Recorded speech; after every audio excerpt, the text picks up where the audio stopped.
I am a woman that has survived multiple suicide attempts and depression and anxiety. And so finally I had the thing that I wanted the most, which was my own family. So I just didn't believe that God was going to take that away.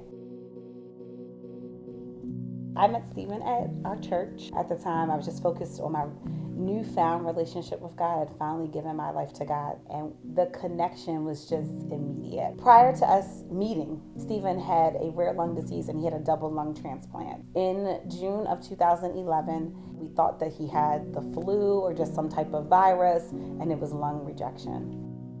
We just took it one moment at a time. It ended up being one obstacle, and then a month or so later there was another obstacle, and then 2 months later there was another. And then November of 2011, the doctor said to us, he's going to need another double lung transplant. I was all with God. I knew God loved me, and he knew that all I ever wanted was my own family.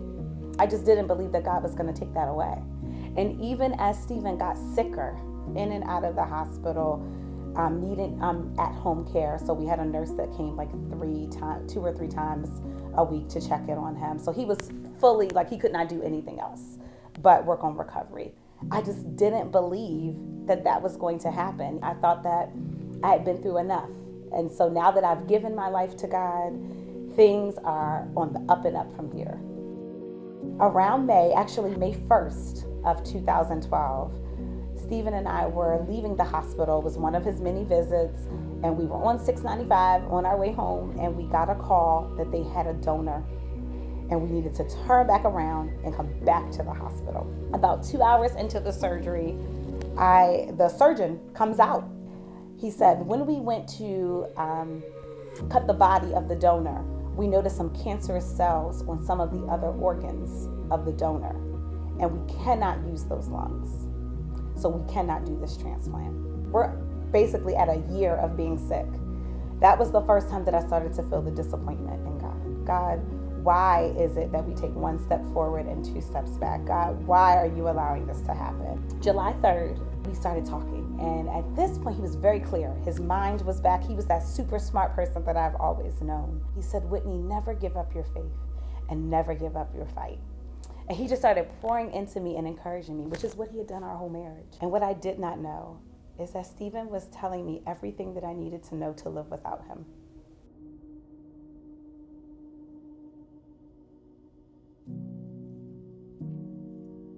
I still wasn't convinced. All we need is one yes from God. Every doctor in this room can say no. All I need is one yes from God. I was not ready.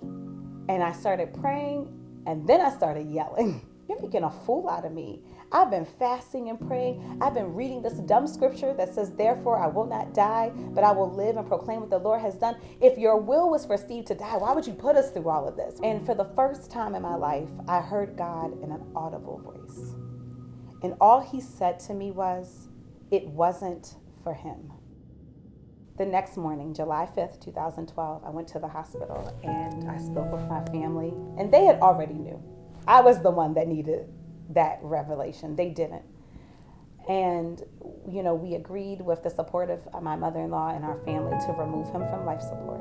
It was just so surreal. You really took my husband, my best friend. And I was mad and I was hurt. And it was just what is the purpose of serving you if you're going to hurt me more now that I'm serving you than you did when I didn't know you? God, I'm 25 years old and I'm a widow. I have a 5-year-old who's getting ready to be 6. I have a 2-year-old that was just diagnosed with autism. I'm in school. I'm working, making $23,000 a year. What's going to happen to my family? I had a new coworker at my school, and she said, hey, listen, you should come to my church. It's in Owings Mills. And I'm like, oh, I'm getting ready to move there. I went and I'm like, we're just going to go and we'll see what happens. I went by myself. I didn't take my kids. And I remember just thinking, there's something about this place. That Sunday, my first Sunday, they announced that they were offering a grief share group. So it was just like God was clearly in the midst. I met Pastor Rod and First Lady Sherry that day, and they were so kind, and everyone was so kind. And from there, the healing started to take place. I was able to confront God. I woke up in the middle of the night, and I literally felt like I was going to die. My heart was aching. I missed my husband. Those suicidal thoughts were starting to pop back into my head. And I said, God, if I have to turn every page of this Bible tonight, I am not going to stop until you talk to me, because I cannot live like this anymore. And God gave me these words. The pain is real, but the promise is eternal. To the person that's broken right now, I say to you this: the pain is real, and whatever you're going through is hurting you, and it's okay to say that. God can handle your pain. The other half of that is sometimes we get so focused on the pain that we forget about the promise. God promises us that he will never leave us nor forsake us. And that promise overrides the pain. Cry out to God. I mean, give it all. Yell, scream, kick, fight, whatever you need to do. But be real and be gentle with yourself. God is not expecting your perfection. He wants your submission. Lay on him. Rest in him. And do the work. The healing is there.